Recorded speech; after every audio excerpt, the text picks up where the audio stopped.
And Rudy stood up on the table, and it's just about New Year's, and he clinks his glass, and he says that, and it was memorable. I thought, now there's a guy that I want to, know more about and meet and hang out. That's why he married me, because I was Keren's sister.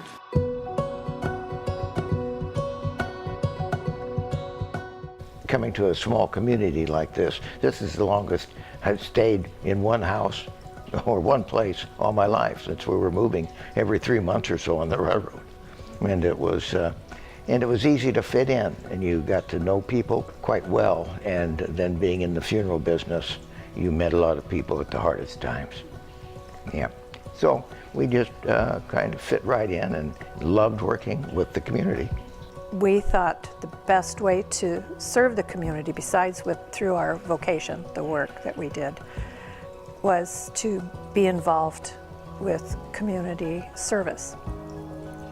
And I learned that from my mother, who was very involved in Hood River, and then when we moved over here, she and I helped found the Seroptimus Club here.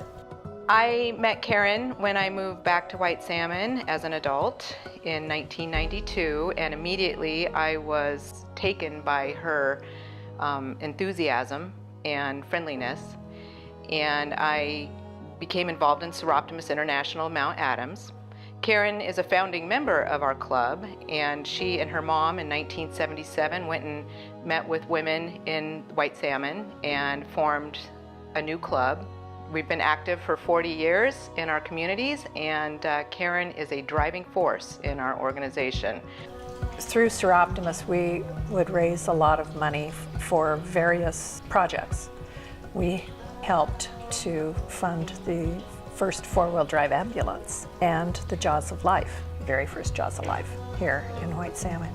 That's probably one of my proudest moments. They're just so involved in everything, and always have been for the 34 years I've known them.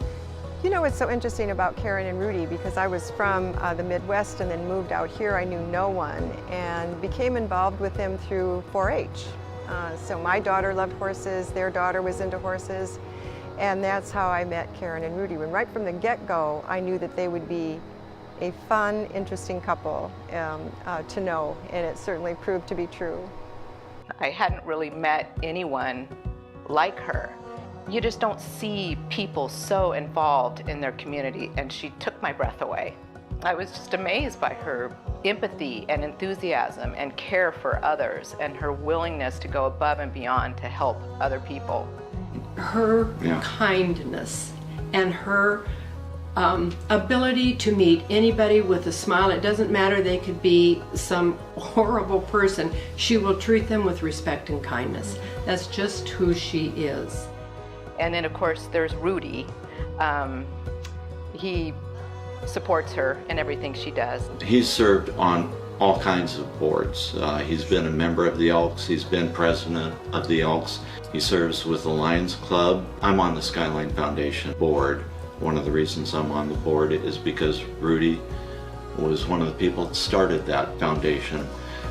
He was an incorporator with the organization. He served on the board for years and years.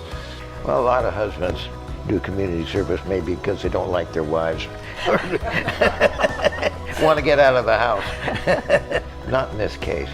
We get along pretty good. We do. Yeah. But if you're going to be in a community, you want to contribute and you want to give back, because you gain a lot from the people here. That's why we do it, because we love living here, we love the people, and we want it to be a safe place for future generations and our kids and our grandkids. And, so we're not going to go live in the desert.